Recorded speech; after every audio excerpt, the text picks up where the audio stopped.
अस्सलाम वालेकुम। मैं हूं नवीद कुरैशी और आप लोग देख रहे हैं सोशल मीडिया प्लेटफॉर्म NK51। आज हम बात करेंगे कि जो चारा सरसों की खल में बनता है क्या उस पे वाकई शिकार लगता है, और जो सरसों की खल है उसको भूनना क्यों ज़रूरी है, उसको कच्चा क्यों नहीं खेल सकते। तो सबसे पहले तो मैं आप लोगों से बात करूंगा कि ये जो जितनी बातें मैं आप लोगों से करता हूँ ये कहीं कोई अथेंटिकेशन किताब नहीं लिखी होती। हम लोग तजर्बात और मुशाहिदात की बुनियाद पर आपको बता रहे होते हैं।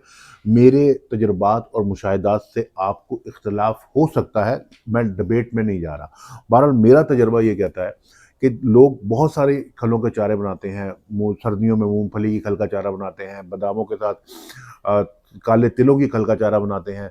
लेकिन जो लिखी पढ़ी बात है, जो देखी बात है, जो आजमाई बात है, वो ये बात है कि सरसों की खल का जो रिजल्ट्स है वो सबसे ज़्यादा होता है।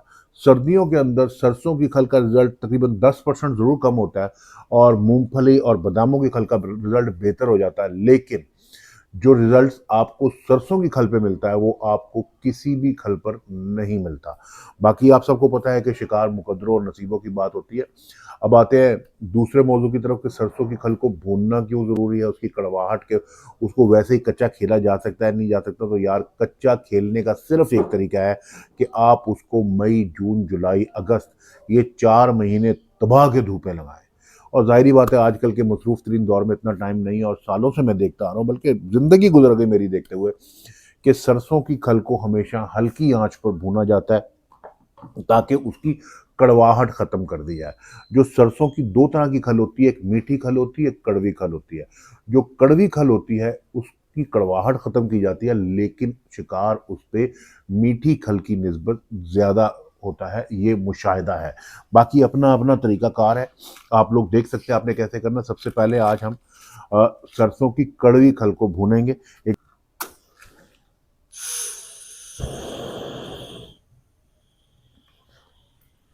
बिल्कुल हल्के फ्लेम पे से भूनना है। हमें एक कढ़ाई लेनी है।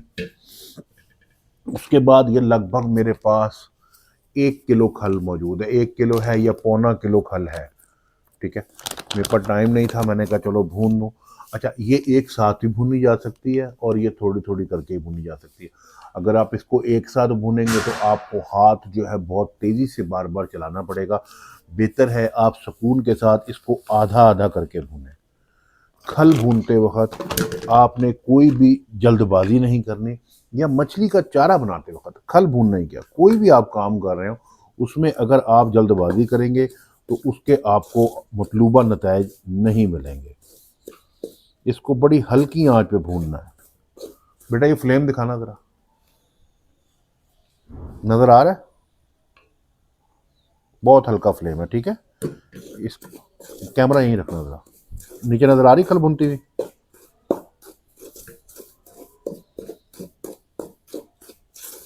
आज का जो पैकेज है ये चारे के हवाले से कंप्लीट पैकेज है नए शिकारी भाइयों के लिए। तो आप तमाम दोस्तों से दरख्वास्त है कि इसको गौर से देख लें। मैं ये नहीं कह रहा कि इसको पूरा देखें, आप इसको पूरा देखें, अधूरा देखें, निकाल के देखें, दौड़ा के देखें, मुझे कोई फ़र्क नहीं पड़ता। अगर आपने चारा बनाने का तरीका पूछना है तो आप इसको पूरा देख लें और फिर आप अपना चारा बना सकते हैं। लेकिन अगर आप मुझसे दोबारा पूछेंगे तो मैं नहीं बताऊंगा। ज़ाहिरी बात है यार, बहुत ज़्यादा बिजी हो गया हूँ यार, समझ ही नहीं आ रही यार, बहुत ज़्यादा वर्कलोड है। अब हम इसे भून रहे हैं हल्की आंच पे। ये कम से कम 15 मिनट भुनेगी। और ज़ाहिरी बात है इतनी लंबी वीडियो तो बना नहीं सकता। आधी इसमें भूनूंगा, आधी इसमें भूनूंगा, निकाल के बनाऊंगा। आके दे दो, वीडियो होल्ड कर दो, स्टॉप कर दो।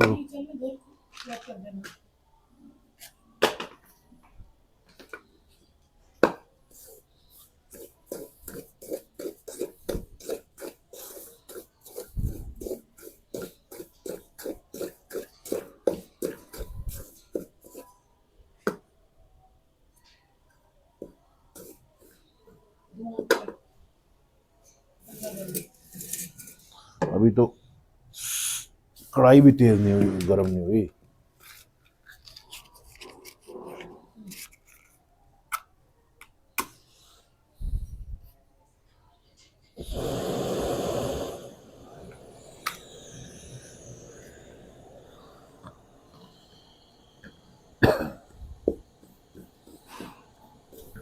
हाँ, उठा नहीं उठा।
लड्डू भी आया,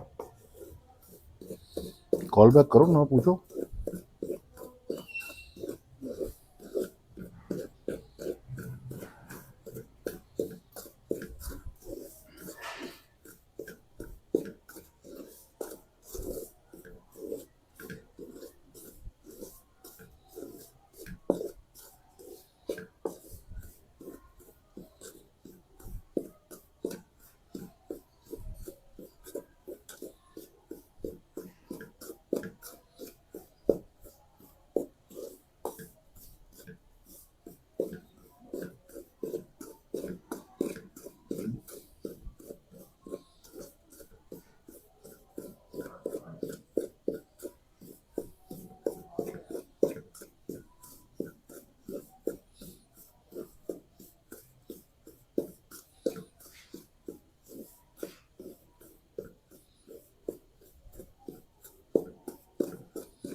अब ये खल जो है तकरीबन भुन चुकी है। 15 मिनट के बाद हम इसको एक टब में डाल लेंगे।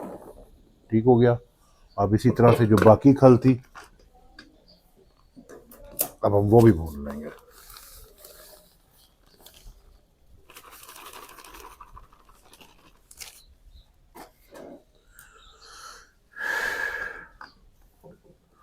पहले कढ़ाई ज़रा गर्म नहीं थी तो हमने ज़रा स्लो चला लिया था, अब हमें तेज़ तेज़ हाथ चलाना पड़ेगा ताकि ये जले ना। अगर खल नीचे से लग जाए और खल जल जाए तो फिर आप उस पर शिकार ना खेलें। खल का भूनना बहुत इम्पोर्टेंट है इस सारे प्रोसीजर में, लिहाजा फ्लेम जितना आहिस्ता रखेंगे उतना ही आपको फ़ायदा होगा। नए दोस्त क्या करते हैं, वो जल्दबाजी के चक्कर में ओहो ये तो बड़ा टाइम लग जाती, वो आग को तेज़ कर देते हैं और उसमें उनकी जो खल है वो जल जाती है। या आप बाज़ार में, वैसे अब तो हर दुकान पे चारा मिल जाता है, वकास फिशिंग टैकल पे भी चारा मिल जाएगा आपको, वकास के पास, बन्नी में मकसूद भाई के पास भी आपको चारा मिल जाएगा और सबके चारे बहुत अच्छे हैं। और जो हमारे वो एक्वारीज वाले नईम साहब हैं उनके पास भी है, शेख तैयब, खुरमदार साहब, भट्ट साहब, आपको पता है ये सारे दुकानदारों ने अब चारे रखे हुए हैं। ठीक है, मैं नहीं कहता उनके चारे गलत हैं, सबके चारे बिल्कुल ठीक है, आप उनसे भी चारा ले सकते हैं। लेकिन अगर आप खुद बनाएं तो आपने खल को भूनते वक्त खल का बहुत ध्यान रखना है, क्योंकि खल जली नहीं और काम खराब हुआ नहीं। बाकी रहा सवाल बाज़ार से और घर में बनाने में क्या फ़र्क है, बिल्कुल वही फ़र्क है कि आप बाज़ार से अगर चिकन कढ़ाई लें तो आपको तकरीबन जो किलो की चिकन कढ़ाई है वो 1800 2000 रुपये की मिलेगी, 2200 रुपये की मिलेगी। और वही चिकन कढ़ाई आप घर में 700 रुपये की मुर्गी ले आएंगे तो आपके 1000 रुपये में तैयार हो जाएगी। बाकी शॉर्टकट में आपको मैंने समझा दिया है, बनी बनाई लेना चाहें, रेडीमेड लेना चाहें तो भी कोई मसला नहीं, मुज़ायक़ा नहीं है। खुद बनाना चाहें तो थोड़ी सी एहतियात है, मुज़ायक़ा कोई नहीं, कोई इतना मुश्किल काम नहीं है, सालों से बना रहे हैं, सारे बनाते हैं। और एक वक्त आएगा जब कभी ना कभी आपने खुद बनानी ज़रूर है, और अगर कभी ना कभी खुद बनानी है तो फिर अभी से स्टेप उठाएं ना। ये जो चम्मच है ना, इसको आपने ऐसे पकड़ना है, ऐसे नहीं पकड़ना। कैसे पकड़ना है? ऐसे पकड़ना है, 4 उंगलियां इस तरफ और 1 उंगली इस तरफ। इसको आपने ऐसे भी घुमाना है, ऐसे, और ऐसे भी चलाना है, दोनों अंदाज में चलाना है। ठीक है। उससे जो है वो खल आपकी प्रॉपरली, जो सारी जगह की खल है वो मूव होती रहेगी, एक खास जगह से नहीं हिलेगी। ये देख रहे हैं आप, मैं दोनों तरफ से ला रहा हूँ, दोनों तरफ से। अब ये खल तैयार हो चुकी है, भुन चुकी है। सबसे पहले हम चूरा करेंगे बंद और इसको हिला लेंगे थोड़ा सा और, ताकि ये जले ना। उसके बाद हम इस खल को भी उठा के इसी टब में डाल लेंगे। यहाँ तक इस खल का, चूल्हे का, कफगीर का काम हो गया ख़त्म। अब ये भुनी हुई खल तैयार हो चुकी है। अब हम इसमें सबसे पहले क्या मिलाएंगे? सबसे पहले हम इसमें मिलाएंगे पापड़। पापड़ हम क्यों मिलाते हैं? पापड़ बाज़ार में आपको आम मिल जाते हैं, वही पापड़ जो घरों में तले जाते हैं। ये ज़रा थोड़ा सा ना कलर हो जाता है ना, green colour, yellow colour, red colour, ये जो कलर हो जाता है ना, ये बड़ा अच्छा रहता है।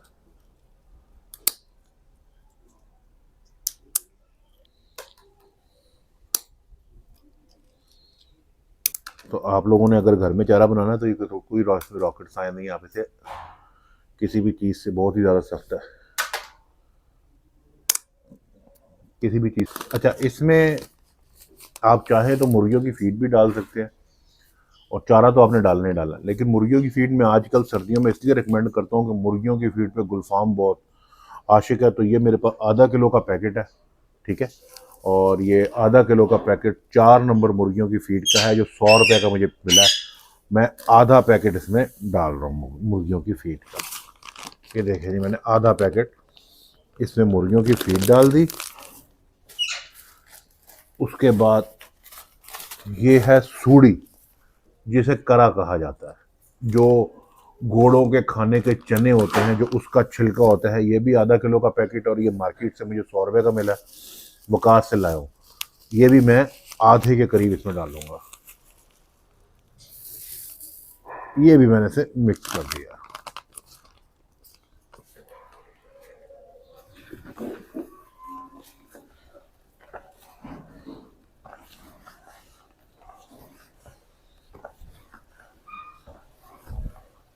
बॉल बॉल चरई बता रही है कि मैं चरई तैयार हूँ, ठीक है। ले जी, खल हो गई तैयार। और आखिरी प्रोसीजर है, हमने इसमें मिलाना है चरई पाउडर। चरई पाउडर, अच्छा, चरई पाउडर के हवाले से बात यह है, ये मेरे पास 70-70 ग्राम के 2 पैकेट हैं, ठीक है। सर्दियों के अंदर चरई पाउडर ज़्यादा डाला जाता है, गर्मियों के अंदर चरई पाउडर कम डाला जाता है, ठीक हो गया।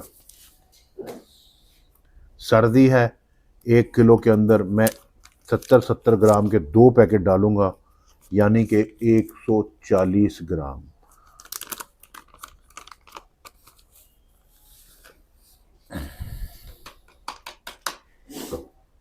ये 1 पैकेट गया।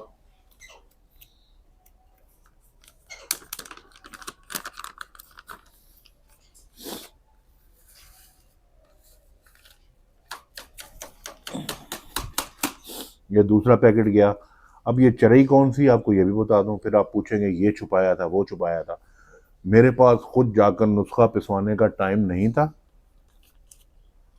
ये मैंने बनी बनाई चरई ली है वकास फिशिंग स्टोर से, चरई पाउडर उसका लिया। बाकी सारा प्रोसीजर मैंने आपके सामने बना दिया।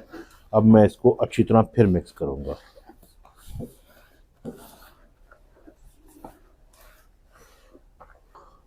अब बात करते हैं कि चावल आपने कैसे मिलाने हैं। आपने चावल इसमें तकरीबन अपनी ज़रूरत के मुताबिक आप चावल बॉयल कर ले। मेरा ख्याल है इसमें आधा किलो या 1.5 पाव से ज़्यादा चावल नहीं, 1.5 पाव चावल पड़ेंगे, 1.5 पाव से ज़्यादा चावल नहीं पड़ेंगे। 1.5 पाव चावल आपने ऐसे उबालने हैं कि उसकी पीछ उसके अंदर ही रह जाए। उसके बाद आप उन चावलों को उतार के साइड में रखें, गर्म चावलों को, और उसके अंदर खाने की चमची, छोटी वाली चमची नहीं होती खाने की, चावलों की छोटी चमची, वो उसमें मीठा सोडा डाल दें। ना आपने रेवन सारा डालना है, ना कोई और गंदबुला डालना है, बिल्कुल मामूली सा सोडा डालना है उन उबले हुए चावलों में। और उसके बाद उसको आपने मिक्स करना है। जब आप मिक्स करेंगे तो उन चावलों का कलर ग्रीन, हरा हो जाएगा, सब्ज हो जाएगा, इन पत्तों जैसा कलर हो जाएगा, लाइट लाइट ग्रीन हो जाएगा। उसके बाद आप उसमें एक ढक्कन मवा चाहें तो डाल सकते हैं। इस चरई के अंदर जो दोस्त दरिया पे शिकार खेलते हैं, मवा मिलाने का वही तरीका है कि आप एक ढक्कन जो मवा है वो उन उबले हुए चावलों में मिला के उसको अच्छी तरह हिला लें, और हिलाने के बाद आप इसमें डालें तो मवे वाला चारा तैयार हो गया। अब ये जो चारा है इसके आप गोले भी मारेंगे, मतलब पानी में थ्रो भी करेंगे, और इसी का वेट चारा खेलेंगे, दोनों एक ही चीज़ है। उम्मीद है कि आज की इस छोटी सी वीडियो में आपको कंप्लीट डिटेल्स पता लग गई होंगी। इसके साथ ही अपने दोस्त नवीद कुरैशी को इजाज़त दीजिए। अगली वीडियो में फिर मुलाकात होगी। अल्लाह हाफिज़।